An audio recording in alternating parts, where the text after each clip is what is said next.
नमस्कार दोस्तों, आपके अपने चैनल सृजन शिखर क्लासेस में आपका हार्दिक स्वागत है।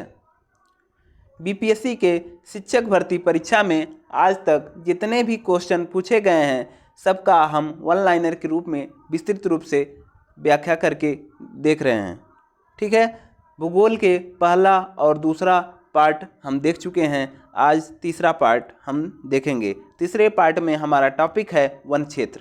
ठीक है, वीडियो को ज़्यादा से ज़्यादा आप लोग शेयर करिए। चलिए स्टार्ट करते हैं वन क्षेत्र को। ठीक है, पूछ रहा है कि किस प्रकार के वन भारत में सबसे अधिक वन क्षेत्र में पाए जाते हैं। पूछ रहा है भारत में सबसे अधिक वन क्षेत्र किस प्रकार के पाए जाते हैं। तो आपको बताना है कि भारत में उष्णकटिबंधीय शुष्क पर्णपाती वन सर्वाधिक पाए जाते हैं। देखिए ऑप्शन को ध्यान से देखिएगा। उष्णकटिबंधीय शुष्क पर्णपाती वन है। कौन है? शुष्क पर्णपाती वन। ठीक है, भारत में सबसे अधिक कौन से वन क्षेत्र पाए जाते हैं? तो आपको बताना है उष्णकटिबंधीय शुष्क पर्णपाती वन। चलिए नेक्स्ट क्वेश्चन देखते हैं। पश्चिमी घाट उत्तर पूर्वी क्षेत्र क्या पूछ रहा है? ध्यान से देखिएगा। पश्चिमी घाट उत्तर पूर्वी क्षेत्र की पहाड़ियों और अंडमान एवं निकोबार द्वीप समूह पर किस प्रकार के वन पाए जाते हैं? तो आपको बताना है इस क्षेत्र में उष्णकटिबंधीय सदाबहार वन सर्वाधिक पाए जाते हैं। पश्चिमी घाट उत्तरी पूर्वी क्षेत्र की पहाड़ियाँ और अंडमान निकोबार द्वीप समूह पर कैसे वन पाए जाते हैं? तो आपको बताना है उष्णकटिबंधीय सदाबहार वन। चलिए अगला क्वेश्चन देखते हैं। प्रतिशत अधिकतम वन क्षेत्र हैं, अर्थात हमारे भारत में प्रतिशत के हिसाब से सर्वाधिक वन क्षेत्र किस राज्य में पाए जाते हैं? तो आपको बताना है मिजोरम। कहाँ? मिजोरम में। अगर क्षेत्रफल के दृष्टि से पूछे कि भारत में क्षेत्रफल की दृष्टि से सर्वाधिक वन क्षेत्र कहाँ पाए जाते हैं, तो आपको बताना है कि मध्य प्रदेश एक ऐसा राज्य है जहाँ पे क्षेत्रफल के हिसाब से सर्वाधिक वन क्षेत्र पाए जाते हैं। ठीक है, चलिए अगला क्वेश्चन देखते हैं। भारत में वह राज्य जिसका सर्वाधिक क्षेत्र घने पतझड़ वाले जंगल से घिरा है। ठीक है, सर्वाधिक क्षेत्र घने पतझड़ वाले जंगल से घिरा है। इसका क्षेत्र मतलब समझ रहे हैं आप? क्षेत्र बोल दिया, अर्थात क्षेत्रफल के हिसाब से सर्वाधिक वन कहाँ पाए जाते हैं उसकी चर्चा हो रही है। आपको बताना है मध्य प्रदेश। ठीक है, चलिए अगला क्वेश्चन देखते हैं। साल के वनों का सर्वाधिक भंडार कहाँ पाया जाता है? क्या पूछ रहा है? साल के वनों का सर्वाधिक भंडार किस राज्य में पाया जाता है या किस क्षेत्र में पाया जाता है? तो आपको बताना है कि नीलगिरी पहाड़ियों के क्षेत्र में। कहाँ पे? नीलगिरी पहाड़ियों वाले क्षेत्र पे। आपको एक क्वेश्चन बताए थे हम दूसरे वीडियो में कि नीलगिरी पहाड़ी जो है पूर्वी घाट और पश्चिमी घाट के संगम पर स्थित है। तो पूर्वी घाट और पश्चिमी घाट के संगम पर कौन सी पहाड़ी स्थित है? तो आपको बताना है कि नीलगिरी पहाड़ी। ठीक है, अगला क्वेश्चन हम देखते हैं। वह राज्य जिसमें सर्वाधिक क्षेत्र वन के अंतर्गत पाए जाते हैं वह कौन से हैं? तो यह क्वेश्चन ऑप्शन के अकॉर्डिंग था। ठीक है, इसको हम कंफर्म नहीं कर सकते हैं कि यह क्वेश्चन एग्जैक्ट सही है। ठीक है, क्योंकि सर्वाधिक वन क्षेत्र वन कहाँ पाए जाते हैं आपको पता है। क्षेत्रफल के हिसाब से हमारे वन कहाँ पाए जाते हैं? मध्य प्रदेश में। लेकिन सर्वाधिक वन क्षेत्र वन पूछा है तो अरुणाचल प्रदेश ऑप्शन है। ठीक है, ऑप्शन के अकॉर्डिंग था। ठीक है, अगला क्वेश्चन देखते हैं जो सुमेलित करने के लिए आपको मिला था। चलिए ध्यान से देखेंगे। उष्णकटिबंधीय सदाबहार वन पूछ रहा है। उष्णकटिबंधीय सदाबहार वन ये कहाँ पाए जाते हैं? आपको याद रहना चाहिए कि उष्णकटिबंधीय सदाबहार वन किसकी बात कर रहा है? सदाबहार वन की। ठीक है, सदाबहार वन कहाँ पाए जाएंगे सर्वाधिक? वो भी उष्णकटिबंधीय, जहाँ पे सर्वाधिक वर्षा होगी। सर्वाधिक वर्षा वाले क्षेत्र में उष्णकटिबंधीय सदाबहार वन पाए जाते हैं। तो आप बताएंगे श्रीलंका पठार और सह्याद्री, ये ऐसा क्षेत्र है जहाँ पे उष्णकटिबंधीय सदाबहार वन पाए जाते हैं। अब बताइए श्रीलंका पठार कहाँ पे है? मेघालय में। अब आपको पता ही होगा कि सर्वाधिक वर्षा कहाँ पे होती है? मेघालय में ही होती है। आप कमेंट करके बताएंगे मेघालय में किस जगह पे सर्वाधिक वर्षा होती है। ठीक है, चलिए। और सह्याद्री का है हमारे भारत के पश्चिमी तट को क्या बोलते हैं? सह्याद्री तट। ठीक है, अर्थात जब हमारा मानसून भारत में प्रवेश करता है सर्वाधिक वर्षा हमारे पश्चिमी तट पे करवाता है, अर्थात वहाँ पे सर्वाधिक सदाबहार वन भी पाए जाते हैं। अगला ऑप्शन हमारा है मानसूनी वन। मानसूनी वन कहाँ पाए जाते हैं? तो आपको बताना है छोटा नागपुर पठार और शिवालिक क्षेत्र में। ठीक है, छोटा नागपुर पठार और शिवालिक क्षेत्र में। ठीक है, अगला है शीतोष्ण वन।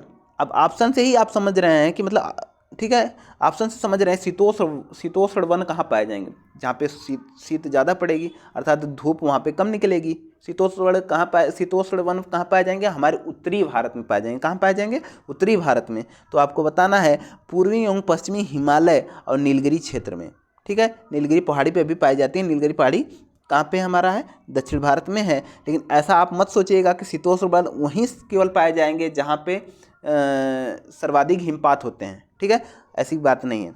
ठीक है, पूर्वी एवं पश्चिमी हिमालय और नीलगिरी पहाड़ी पे शीतोष्ण वन सर्वाधिक पाए जाते हैं। कच्छ या मैंग्रोव वन कहाँ पाए जाते हैं, तो सबको पता ही होगा कि पश्चिम बंगाल और तराई क्षेत्र में मैंग्रोव वन सर्वाधिक पाए जाते हैं।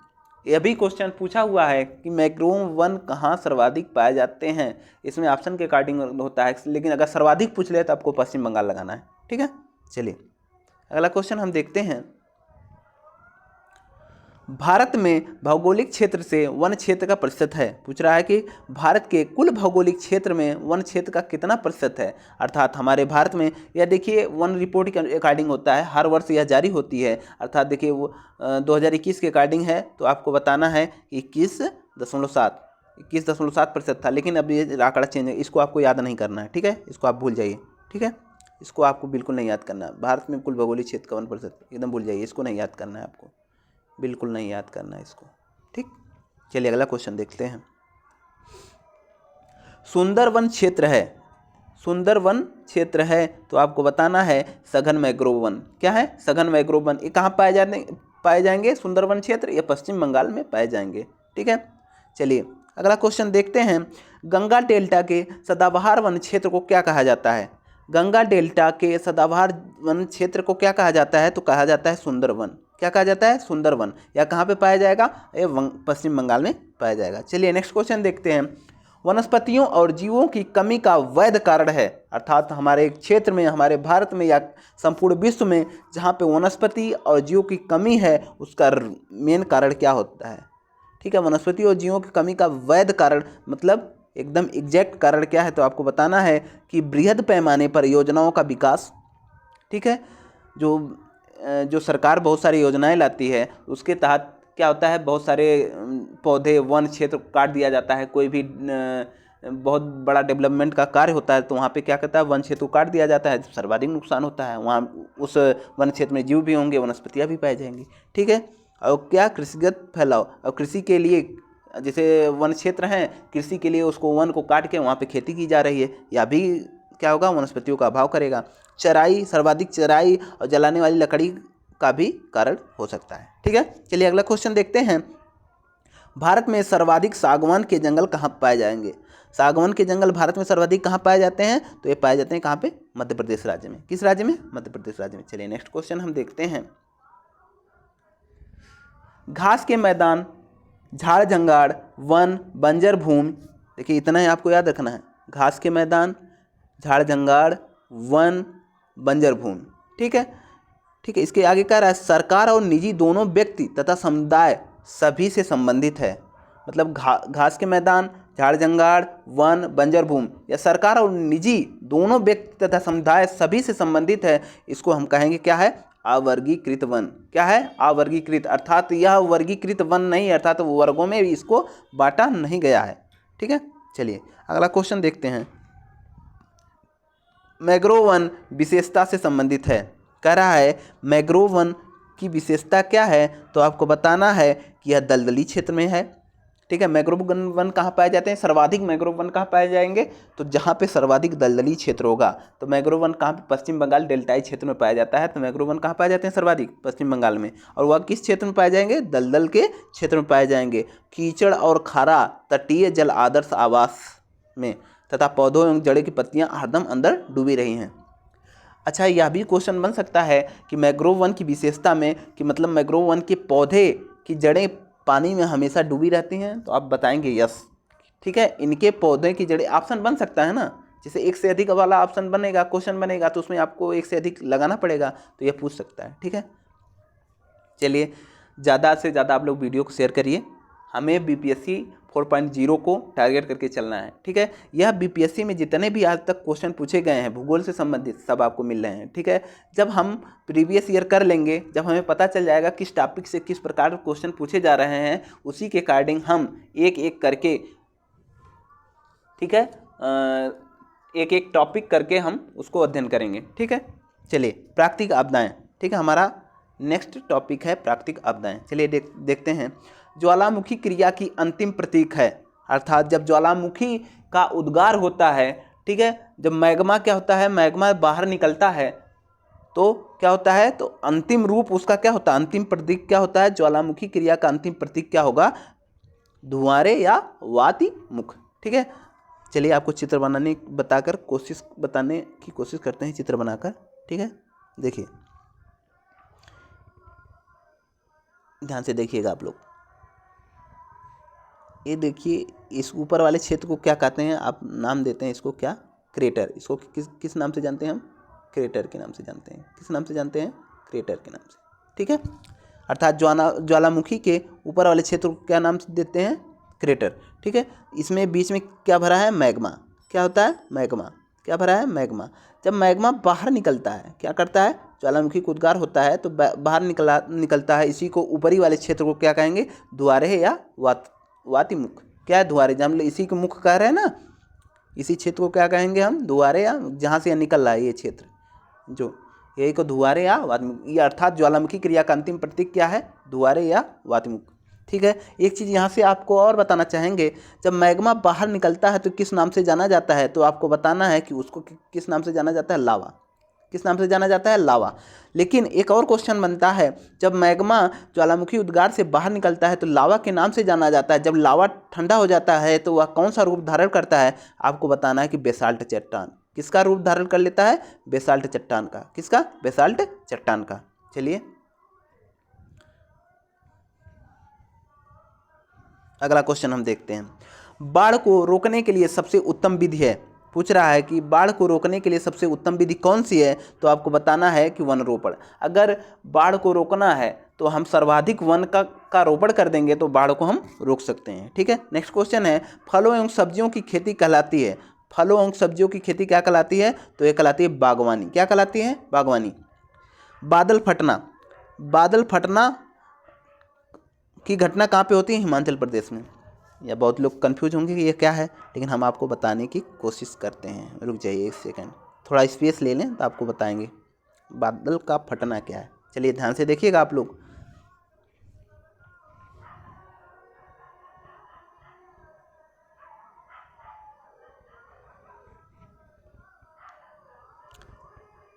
देखिए मैपिंग वाला पार्ट मेरा बहुत गंदा है, चित्र पे आप मत जाइएगा। ठीक है, चलिए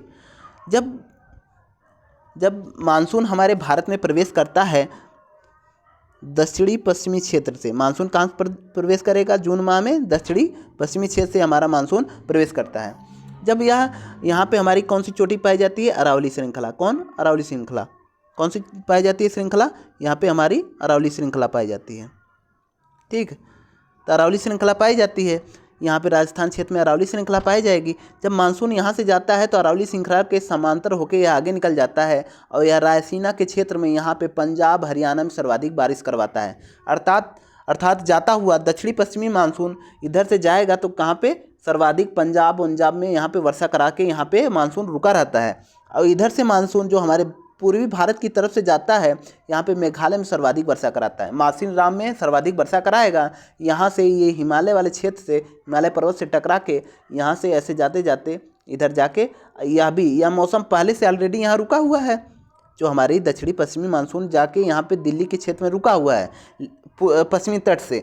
ठीक है, अरावली के समांतर जाके यहाँ पे रुक जाता है, खूब वर्षा करा के यहाँ पे रुका हुआ है। इधर से भी हमारा मानसून पूर्वी की तरफ से जाता है, जो हमारे मेघालय से बारिश करा के सर्वाधिक जाता है। तो दोनों मानसून, पूर्वी तट से गया हुआ मानसून और पश्चिमी तट से गया हुआ मानसून जो है दिल्ली पंजाब हरियाणा क्षेत्र में, वहाँ पे जाके रुक कर सर्वाधिक यहीं पे क्षेत्र पे क्या करता है, दोनों मिलकर सर्वाधिक वर्षा करवाते हैं। तो सर्वाधिक वर्षा कहाँ कराएंगे, ये हमारे जो होता है यहाँ पंजाब हिमाचल प्रदेश वाले क्षेत्र में सर्वाधिक वर्षा कराएंगे। इसी को बोलते हैं हम बादल फटने की घटना। जब हमारी पश्चिमी घाट से होते हुए हमारा मानसून जाता है और पूर्वी घाट से होते हुए मानसून जाके जब दोनों टकरा के एक साथ हमारे हिमाचल प्रदेश और हमारे पंजाब वाले क्षेत्र में सर्वाधिक वर्षा कराते हैं, तो उसी को क्या कहते हैं हम कि बादल फटने की घटना। क्या कहेंगे? बादल फटने की घटना। चलिए आप समझ गए होंगे कि बादल फटने की घटना हिमाचल प्रदेश में क्यों होती है। चलिए अगला क्वेश्चन देखेंगे हम। ठीक है, बादल फटना कहाँ पे? हिमाचल प्रदेश में। ठीक है, चलिए अगला क्वेश्चन देखते हैं। बाढ़ सर्वाधिक कहाँ आएगी?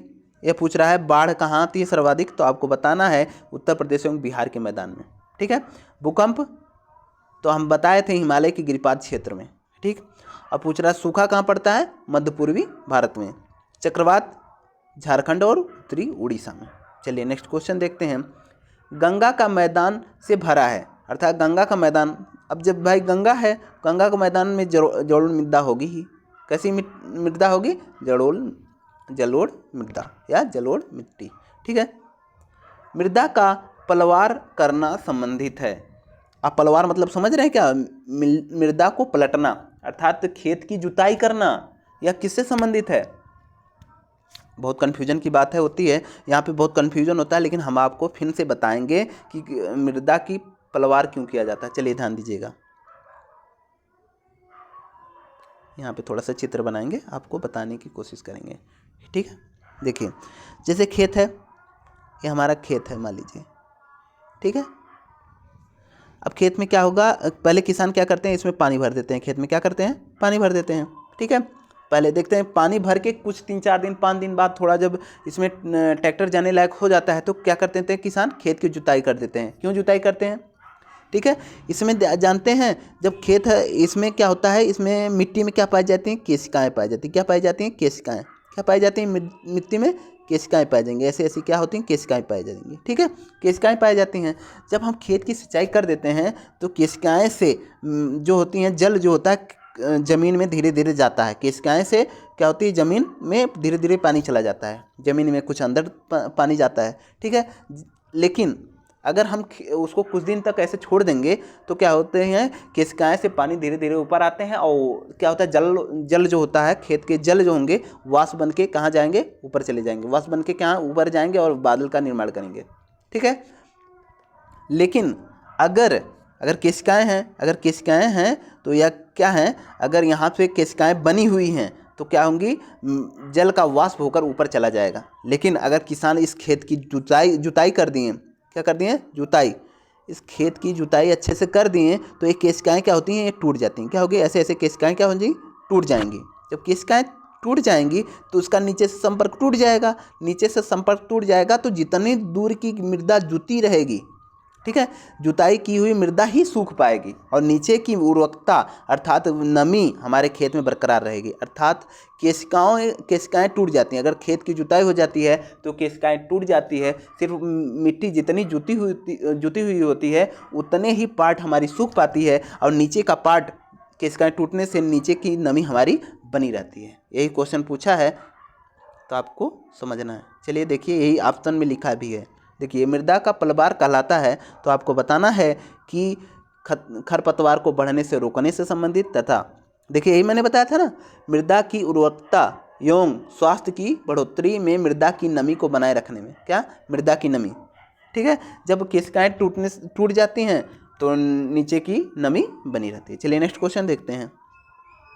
काली मिट्टी कहाँ पे पाई जाती है? तो आपको बताना है काली मिट्टी कहाँ पाई जाती है। तो यह किस राज्य में पाई जाती है? कर्नाटक और गुजरात क्षेत्र में। सर्वाधिक काली मिट्टी हमारी महाराष्ट्र में पाई जाती है। क्यों पाई जाती है इसके बारे में चर्चा करेंगे जब हम मानसून अध्याय पढ़ाएंगे। ठीक है, प्राचीन जलोढ़ मिट्टियों का क्षेत्र बाड़िंद का मैदान। ठीक है, बाड़िंद का मैदान कहाँ पे स्थित है? तो आपको बताना है कोसी, महानंदा तथा संकोश नदी के मध्य। कोसी और महानंदा तथा संकोश नदी के मध्य में बाड़िंद का मैदान स्थित है।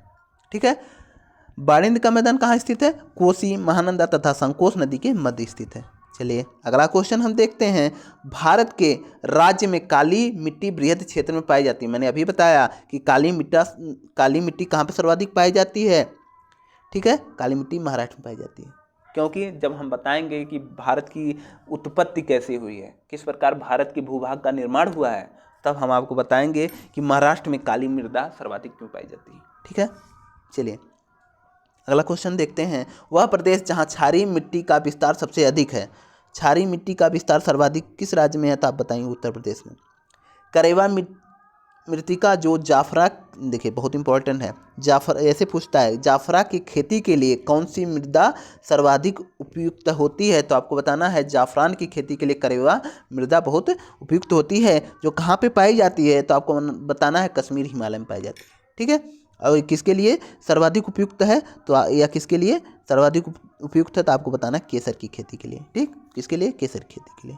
चलिए अगला क्वेश्चन देखते हैं, नदियों द्वारा निर्मित मिट्टी है, जो नदियों द्वारा लाई हुई मिट्टी है वह कौन सी मिट्टी है, जलोढ़ मिट्टी। कौन है, जलोढ़ मिट्टी। दोमट मिट्टी जिसको हम लोम मिट्टी के नाम से जानते हैं, वह मिलता है कहाँ, मिलता है बालू, चिक्का, कहाँ, बालू, चिकना और पानसुकड़। अर्थात दुमटी या लोम मृदा में क्या पाया जाता है, बालू पाया जाता है, चिकना और पानसुकड़ पाए जाते हैं। ठीक है, चलिए अगला क्वेश्चन देखते हैं, पौधों को सबसे अधिक पानी मिलता है, पौधों को सबसे अधिक पानी किस मृदा में मिलता है, तो आपको बताना है पौधों में सबसे अधिक पानी हमें चिकनी मृदा से मिलती है। किस मृदा से, चिकनी मृदा से। देखिए केसिका के बारे में चर्चा किए थे, मिट्टी में केसिका पाई जाती है, जुताई क्यों की जाती है, किसान खेत की जुताई इसलिए करता है कि केसिकाओं का संबंध टूट जाए, मिट्टी से केसिकाओं का संबंध टूट जाए, जिससे हमारे जमीन के नीचे की नमी बरकरार रहे। अर्थात वह खेत की जुताई कर देगा, कुछ दिन बाद भी अगर खेती करेगा, फसल बोएगा, तब भी बिना खेत को सींचे वह फसल बो सकता है। ठीक है, चलिए ये पूछा है केसिका सबसे अधिक प्रभावशाली होती है, तो आपको बताना है चिकनी मिट्टी में। चिकनी मिट्टी में सर्वाधिक केसिकाएं पाई जाती हैं। रेगूर मृदा को किस नाम से जाना जाता है, काली मृदा के नाम से भी जाना जाता है। यह भी क्वेश्चन पूछता है, यह सर्वाधिक कहाँ पाई जाती है, महाराष्ट्र में। अभी ऊपर आप देखिए ये वाला क्वेश्चन देखे हैं, जो पूछा है काली मृदा बृहत्तम क्षेत्र में पाई जाती है। ठीक है, पूछा है ना, ये वाला काली मृदा बृहत्तम रूप से कहाँ पाई जाती है, पूछा है ना, ये महाराष्ट्र में। वही क्वेश्चन देखिए क्या पूछ लिया है, बस खाली रेगूर कर दिया है। रेगूर मिट्टी अर्थात काली ही मृदा को रेगूर मिट्टी भी कहा जाता है, याद रखना। ठीक है, अगला क्वेश्चन देखते हैं, गंगा के मैदान की पुरानी कछारी मिट्टी कहलाती है। गंगा के मैदान की पुरानी कछारी मिट्टी क्या कहलाती है, तो आपको बताना है गंगा के मैदान की पुरानी कछारी मिट्टी क्या कहलाती है, तो कहलाती है बंगर। क्या कहलाती है, बंगर। चलिए, गंगा की जलोढ़ मृदा की गहराई भूमि सतह के नीचे लगभग कितना है, अर्थात गंगा के जलोढ़ मृदा की गहराई भूमि सतह से लगभग 6000 मीटर तक होती है। कितना होती है, 6000 मीटर तक। भारत की काली मिट्टी का क्षेत्र प्रसिद्ध है, अर्थात काली मिट्टी को हम एक और नाम से जानते हैं कपासी मृदा। काली मिट्टी को कपासी मृदा भी कहते हैं, अर्थात काली मिट्टी कपास के लिए सर्वाधिक फेमस है, उपयुक्त है। धूसर और भूरी जमीन अधिकतम पाई जाती है। धूसर और भूरी जमीन सर्वाधिक किस राज्य में पाई जाती है, तो आप बताएंगे यह राजस्थान में पाई जाती है, राजस्थान और गुजरात क्षेत्र में। सिंचाई एवं नदी घाटी परियोजनाएं। ठीक है, चलिए देखते हैं सिंचाई एवं नदी घाटी परियोजनाएं। ठीक है, भारत में पानी का सर्वाधिक उपयोग किया जाता है, अर्थात पानी का सर्वाधिक उपयोग भारत में किस क्षेत्र में होता है, तो सिंचाई के क्षेत्र में। किस में होता है, सिंचाई के क्षेत्र में। अगला क्वेश्चन है, भारत की सबसे लंबी नहर, पूछ रहा है भारत की सबसे लंबी नहर कहलाती है, तो आप बताएंगे भारत की सबसे लंबी नहर क्या कहलाती है, इंदिरा गांधी नहर। ठीक है, इंदिरा गांधी नहर। अगला क्वेश्चन है, बिहार में सबसे पुरानी नदी घाटी परियोजना कौन सी है। बिहार में सबसे पुरानी नदी घाटी परियोजना हमारी दामोदर नदी घाटी परियोजना है।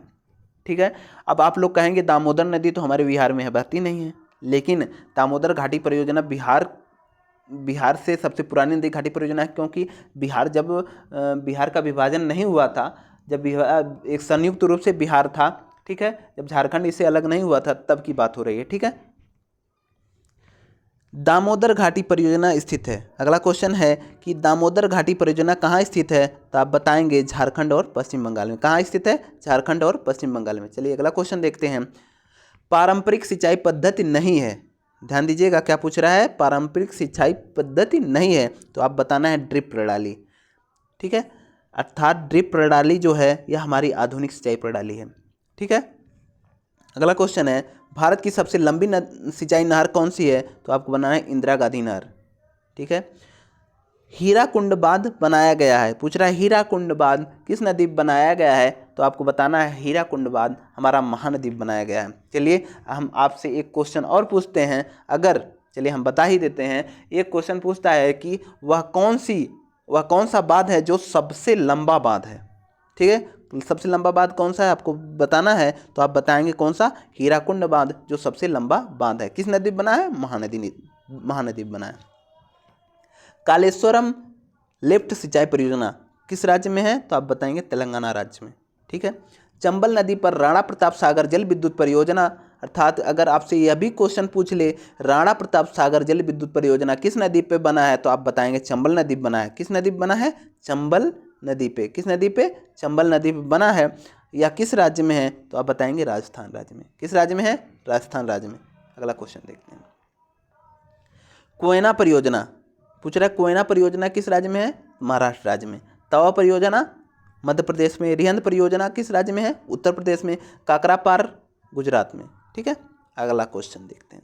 राणा प्रताप सागर बांध किस राज्य में स्थित है, तो आप बताएंगे कि राजस्थान में है। किस नदी पे है, तो बताएंगे चंबल नदी। चंबल नदी से एक और क्वेश्चन बनता है कि वह कौन सी नदी है जो सर्वाधिक बीहड़ का निर्माण करती है, तो आपको बताना है कि चंबल नदी।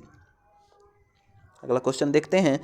सुमेलित करने के लिए दिया है कि भाखड़ा नांगल बांध किस नदी पे है, सतलज नदी पे। सरदार सरोवर बांध किस नदी पे है, नर्मदा नदी पे। हीराकुंड बांध किस नदी पे, महानदी पे। नागा अर्जुन सागर बांध किस नदी पे है, कृष्णा नदी पे। ठीक है, अगला क्वेश्चन देखते हैं। भाखड़ा नांगल बांध बनाया गया है, फिर वही क्वेश्चन पूछ लिया, भाखड़ा नांगल बांध किस नदी पे बनाया गया है, तो आपको बताना है सतलज नदी पे। किस नदी पे बनाया गया है, सतलज नदी पे। चलिए अगला क्वेश्चन देखते हैं। भारत में सबसे ऊंचा जलप्रपात कौन सा है, भारत में सबसे ऊंचा जलप्रपात कौन है, तो आप बताएंगे जोग या गरसप्पा जलप्रपात। जोग या गरसप्पा जलप्रपात जो है भारत का सबसे ऊंचा जलप्रपात है। अगला क्वेश्चन देखते हैं। मनाली से लेह तक बनी विश्व की सबसे ऊंची सड़क की ऊंचाई कितनी है, तो बताना है कि मनाली से लेह तक बनी विश्व की सबसे ऊंची सड़क की ऊंचाई कितना है, तो आप बताएंगे कि 4000 मीटर। ठीक है, मनाली से लेह तक विश्व की, सोच रहे हैं आप, विश्व की सबसे ऊंची सड़क की ऊंचाई कितना है, तो आप बताएंगे कितना है, 4000 मीटर। चलिए अगला क्वेश्चन है। टिहरी बांध परियोजना पर निर्मित जलाशय का नाम, अर्थात टिहरी बांध परियोजना से निर्मित जलाशय का नाम क्या है, तो आप बताएंगे स्वामी राम तीर्थ सागर। स्वामी राम तीर्थ सागर। अगला क्वेश्चन है। सलैलिम, ठीक है, रिजर्वायर किस राज्य में स्थित है, तो गोवा में। कौन है, सलैलिम रिजर्वायर किस राज्य में स्थित है, तो आपको बताना है यह गोवा राज्य में स्थित है। पोंग जल विद्युत परियोजना किस राज्य में स्थित है, तो आपको बताना है कि पोंग जल विद्युत परियोजना हमारी हिमाचल प्रदेश में है। तालाबों द्वारा, वेरी इंपॉर्टेंट क्वेश्चन दोस्तों, बहुत इंपॉर्टेंट क्वेश्चन है, इसको हाईलाइट करिए रेड से। ठीक है, तालाबों द्वारा सर्वाधिक सिंचित भूमि है, तो आप बताएंगे कहाँ पे है, तमिलनाडु राज्य में।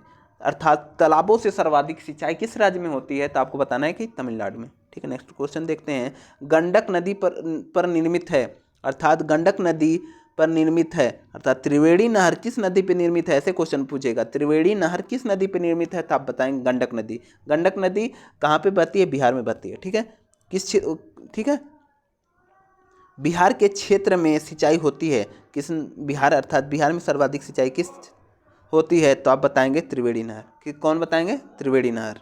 ठीक है, अगला क्वेश्चन है। त्रिवेणी नहर में पानी किस नदी से आता है, तो आपको बताना है कि त्रिवेणी नहर में गंडक नदी से पानी आता है। अगला क्वेश्चन है। नागार्जुन सागर बहुउद्देशीय परियोजना किस नदी पर स्थित है, तो आपको बताना है कि नागार्जुन सागर विद्युत परियोजना हमारी कृष्णा नदी पे है। एक क्वेश्चन अभी हमारा उसमें सुमेलित करी में पूछा था कि नागार्जुन सागर बहुउद्देशीय परियोजना किस नदी पर स्थित है, तो कृष्णा नदी पे। बिहार एवं उत्तर प्रदेश राज्य की संयुक्त सिंचाई परियोजना कौन सी है, बहुत इंपॉर्टेंट क्वेश्चन है। बिहार और उत्तर प्रदेश राज्य की संयुक्त सिंचाई परियोजना कौन सी है, तो गंडक परियोजना। अर्थात गंडक परियोजना एक ऐसी परियोजना है जिसमें क्या होता है कि बिहार और उत्तर प्रदेश दोनों को लाभ होता है सिंचाई के क्षेत्र में। ठीक है, अगला क्वेश्चन है। भारत की सिंचाई क्षमता का 47.78% पूरा होता है लघु एवं बृहद परियोजना से, अर्थात भारत में सिंचाई क्षमता का 47.78% किससे पूरा होता है, तो आप बताएंगे लघु एवं बृहद परियोजनाओं से। ठीक है, अगला क्वेश्चन है मैथान, बेलपहाड़ी एवं तिलैया बांध बनाए गए हैं, तो अर्थात यह तीनों बांध मैथान, बेलपहाड़ी और तिलैया बांध या तीनों एक ही नदी पे बनाए हैं, जो बराकर नदी पे। किस नदी पे पूछे? बराकर नदी पे बनी हुई कौन सी बांध है? तो मैथान बांध, बेलपहाड़ी बांध और तिलैया बांध। ये तिलैया बांध बार बार पूछता है। तिलैया बांध किस नदी पे बना है? तो आप बताएंगे बराकर नदी पे। कौन सी नदी? बराकर नदी। सारण सिंचाई नहर कहाँ से निकलती है? तो आप बताना है सारण सिंचाई नहर कहाँ से निकलती है? गंडक से। ठीक है। पूछा है हीराकुंड बांध तैयार होता है, तो हीराकुंड बांध किस नदी पर स्थित है? महानदी पर। अगला क्वेश्चन है दामोदर घाटी परियोजना जो बिहार का पश्चिम बंगाल का शोक कहलाती है, दामोदर घाटी, वह कब की है? 1948 में। अर्थात दामोदर घाटी परियोजना कब बना था? 1948 में। अगला क्वेश्चन है भाखड़ा नांगल एक संयुक्त परियोजना है, हरियाणा। बहुत इंपॉर्टेंट क्वेश्चन है दोस्तों।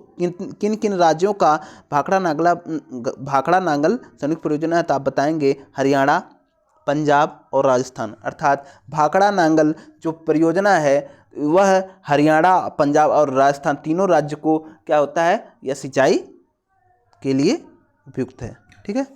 अगला क्वेश्चन नहीं, हमारा यहीं पे क्वेश्चन समाप्त होता है। अगला टॉपिक खनिज एवं ऊर्जा संसाधन है। ठीक है, इसको हम नेक्स्ट वीडियो में देखेंगे। ज़्यादा से ज़्यादा आप लोग वीडियो को शेयर करिए। धन्यवाद।